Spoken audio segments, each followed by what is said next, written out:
All right, what's up, my brothers from another mother? I got a sponsored topic request here from a gentleman that wants me to cover this topic. It's more of a freestyle, but the topic would be the way women today think omissions in a story is not lying because they weren't specifically asked about that. So let's hop into this. I can use a few different examples. Let's see if I can pick two here. I had a coaching session with a guy about 3 or 4 weeks ago who was dealing with some serious one-itis heartbreak. So he was basically dating this chick for a few years. There was some acrimony. It wasn't going that well. They ended up having an argument. She storms out, and he ended up basically thinking that they were on a break. Only his version of a break was like, okay, I need some time to square away some thoughts in my head while I figure it out.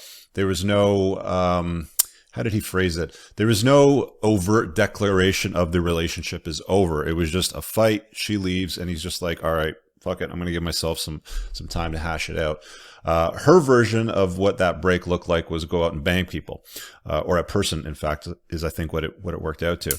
So a few weeks go by for this guy, and specific to this guy's request with leaving out omissions and is it lying or not? Well, I think that women will typically leave out details if it will make them look bad or to put distance between them and what they want.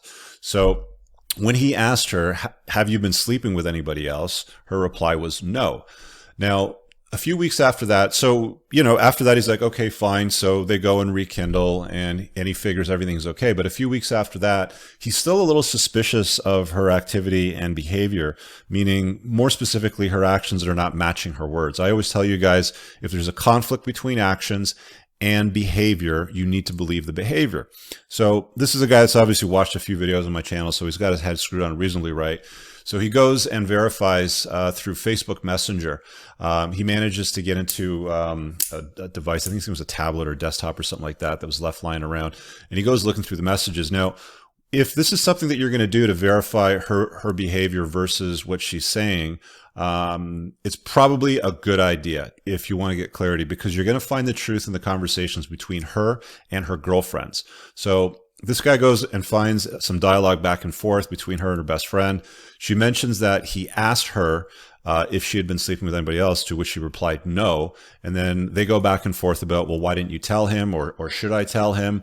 And the reasoning that she used, the mental gymnastics, if you will, in her head that she used basically was, well, it was only one time, so I shouldn't need to disclose to him, because the wording that he used was, have you been sleeping with anybody else? So in her head, she warranted and justified denying it or not declaring the truth to him, because his expectation was that it continued more than once, whereas in her head it only happened once. So she just basically stashed it away and packed it under denial, in that denial category. Which, by the way, guys, the denial category and items like this can stack up and be quite high after a while, for women, especially as they do this throughout life. It's not that uncommon. So that's probably one of the best, most recent examples that I can provide for you. So again, if there's conflicts between actions and words, you need to believe the behavior. And if you want to verify, so if you want to trust but verify, as Ronald Reagan used to say, look for a conversation or dialogue between her and her best friend, because that's where you're going to find the truth. Now, I'll give you another really good example that I've talked about before, where women will omit information out. So a lot of the times, a man and a woman will get into the dialogue. Well, she'll open the conversation like, well, how many women have you been with? And of course, the guy's response should always be agree and amplify, or just kind of joke about it. But you never really want to go down that path. Women will often respond with, well, I've only been with, a dozen people or 30 people or, 50, or I was a total, HO in my college years, and admit to all of her indiscretions and fun that she had on the carousel. But what most guys don't realize is when they're formulating a number in their head, they're formulating the memorable ones. Usually long-term relationships, the ones that have some significant sort of like the alpha Chad that she was pining for, sort of thing. Like the major conquests. They don't typically count one night stands. What happened in Vegas stays in Vegas. The foam cannon party in Cancun or Ibiza. When she met that cute Italian guy, Pablo, 20 minutes after, they're up in his room in the Ibiza foam cannon party sort of thing.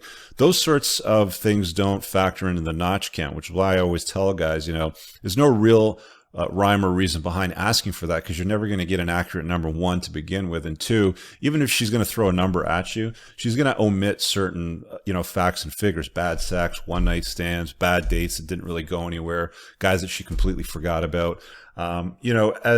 As a notch count racks up, which is one of the things that guys should understand by now, I'll put a video up on the top right of the screen that I did recently on the topic on why promiscuity can ruin women, but not so much men. So check that out. That's a really good breakdown there for more information on that. But yeah, generally speaking, again, there will be some information omitted when you ask her, or she may dance around it, or she may just flat out lie to you.